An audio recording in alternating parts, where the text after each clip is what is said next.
सभी सुधीजनों को नमस्कार। मैं दो एकदम नए प्रकाशनों की चर्चा करूंगा जो 3-4 दिन पहले ही मुझे प्राप्त हुए हैं। दोनों पुस्तकें अपने ढंग की अनोखी हैं। पहली पुस्तक अथ अगस्त्य कथा,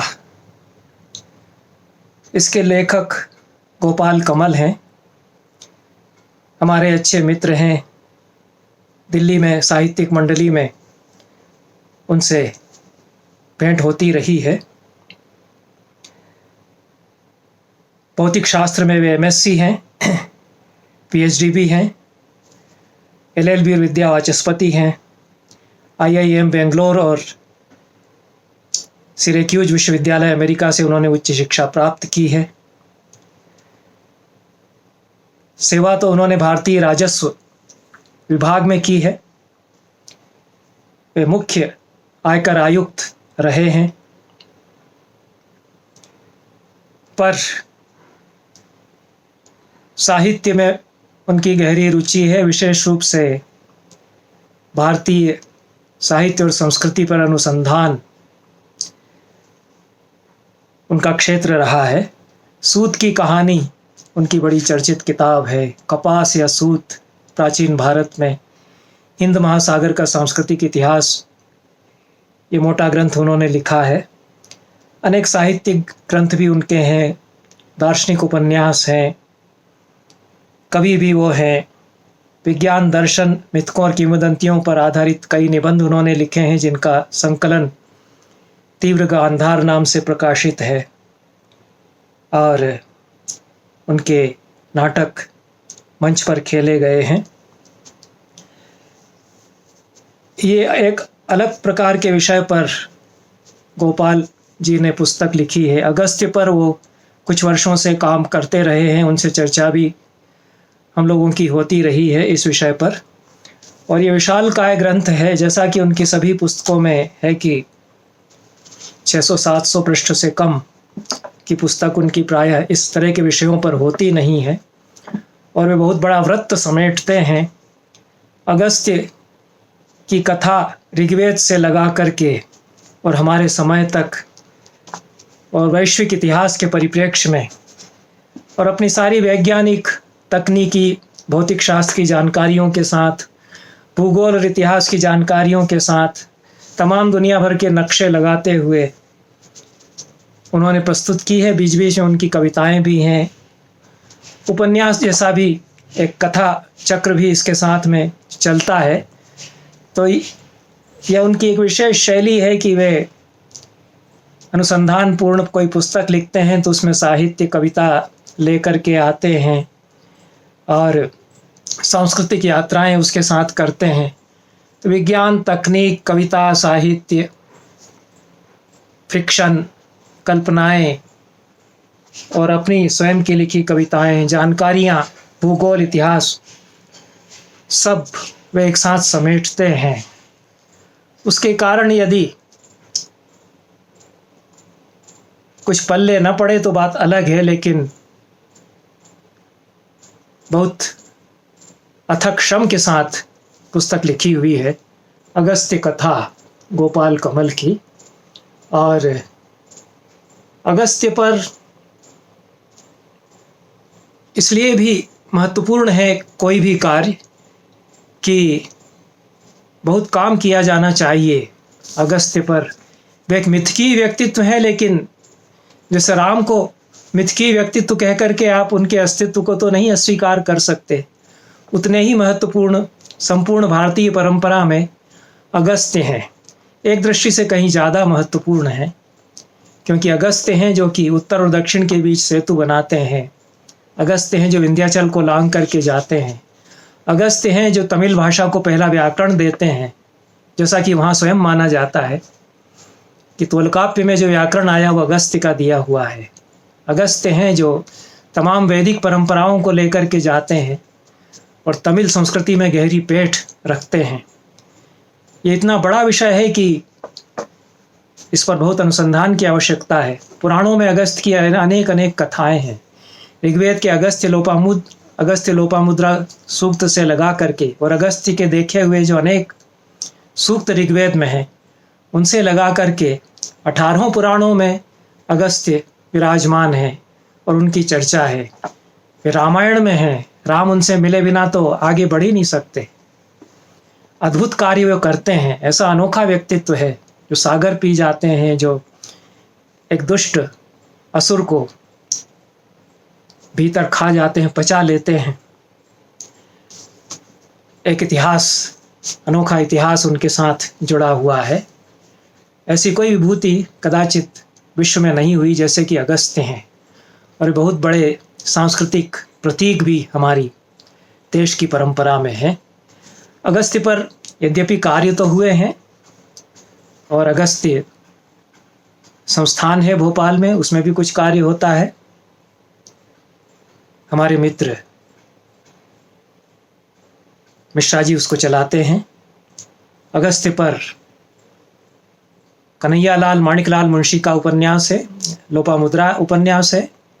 कन्नड़ भाषा में एक उपन्यास है अगस्त्य, के.एस. नारायणाचार्य उसके लेखक हैं, और संस्कृत में उसका अनुवाद हुआ है जो 2011 में प्रकाशित हुआ। डॉक्टर शांतला ने उसका सरल संस्कृत में अनुवाद किया है।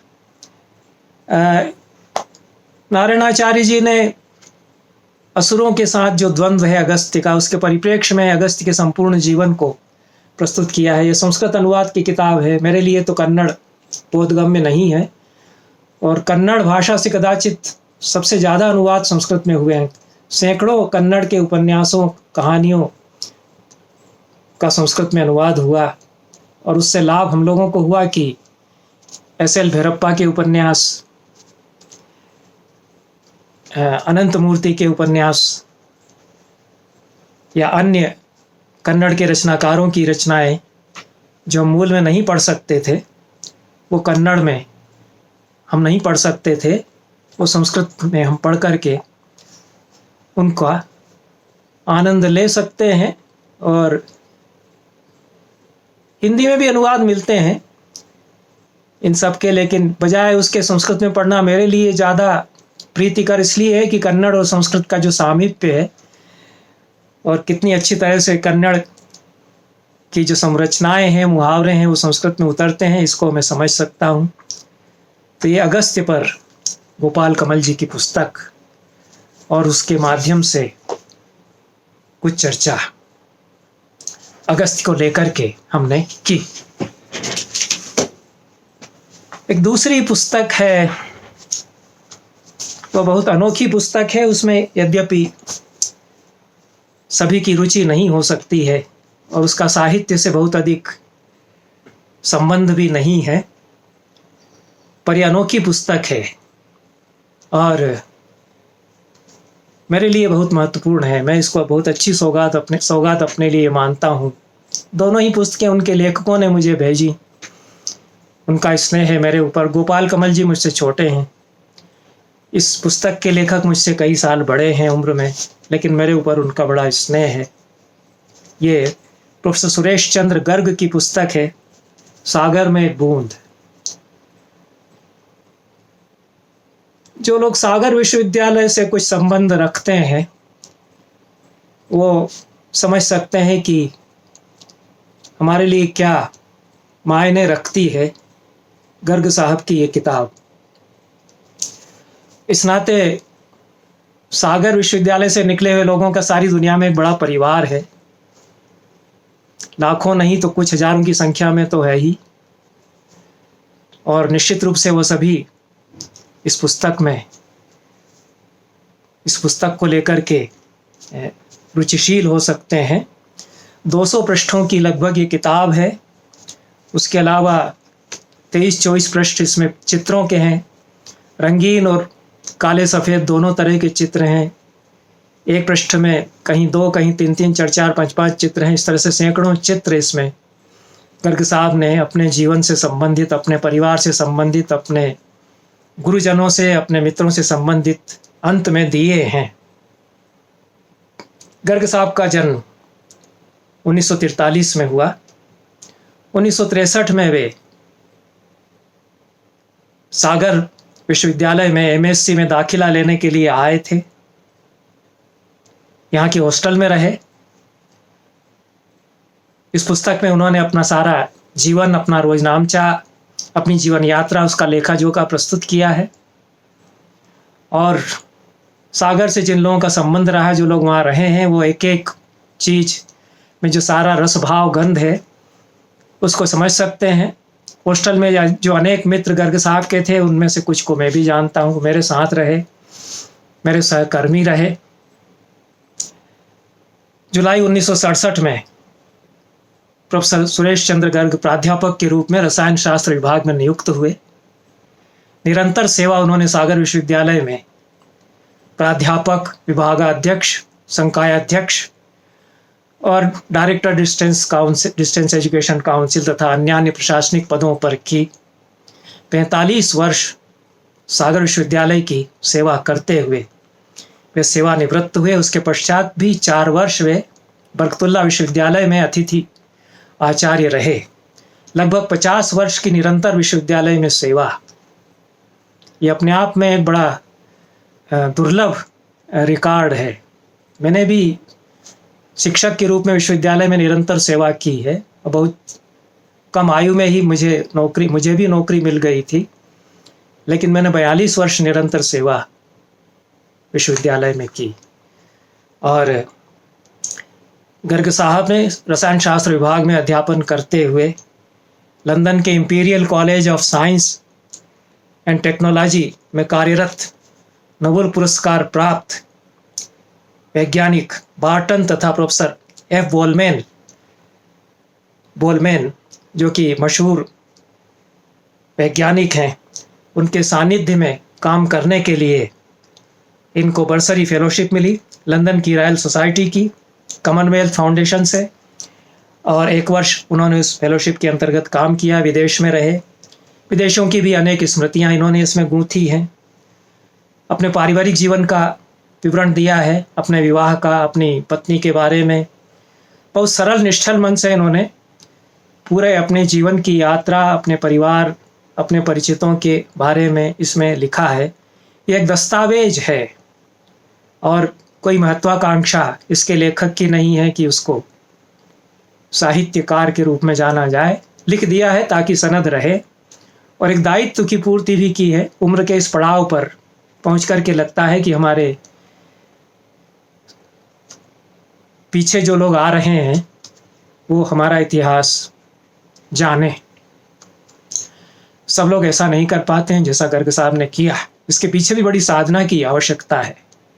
अपने विद्यार्थी बचपन से लगा करके और आज तक के एक एक दिन का हिसाब जिसने रखा हो वही ऐसा कर सकता है। और गर्ग साहब को जैसा हम देखते आ रहे हैं, उनका ऐसा स्वभाव रहा कि वो डॉक्यूमेंटेशन में बड़े माहिर थे। विश्वविद्यालय की भी सेवा उन्होंने जिस तरह से की है, जहाँ जहाँ कभी दीक्षांत समारोहों में, अनेक आयोजनों में आवश्यकता पड़ती, पुराने रिकॉर्ड्स, तो गर्ग साहब जिस तरह से उसको संभाल करके रखते थे दस्तावेज, तो विश्वविद्यालय की सेवा में उन्होंने जिस प्रकार से दस्तावेज रिकॉर्ड संभाल कर रखे, अपनी ज़िंदगी का भी सारा रिकॉर्ड उन्होंने बहुत संभाल करके रखा, संजो करके रखा, और उसको करीने से इन्होंने पेश किया।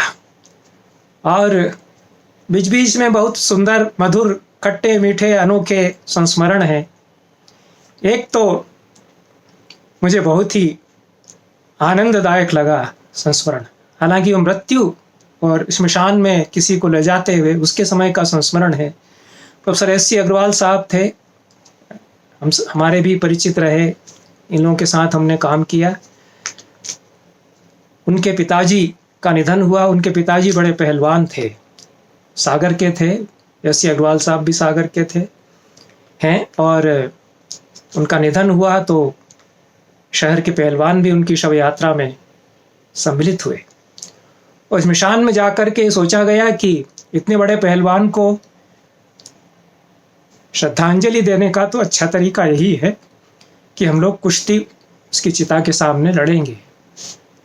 तो वहाँ संस्कार के समय, चिता दहन के समय, पहलवानों ने जो उनके भक्त थे, उन्होंने उनको श्रद्धांजलि अर्पित करने के लिए कुश्ती लड़ी। इस तरह के मैं समझता हूँ कि ये तो बड़ा दुर्लभ संस्मरण है। इस किताब को जो उल्टेंगे पुलटेंगे उनको इस तरह के संस्मरण इसमें मिलेंगे। और इसमें गर्ग साहब का बायोडेटा भी है, बधाइयाँ भी हैं, कई सर्टिफिकेट्स जो उनको मिले वो भी हैं, अपने मित्रों की यादें हैं, उनकी पत्रावलियाँ भी हैं। बहुत कुछ उन्होंने अपने सब कुछ जो समेट सकते थे उन्होंने समेट लिया है। तो यह पुस्तक है गर्ग साहब की, इसका परिचय मैं देना चाहता था। धन्यवाद।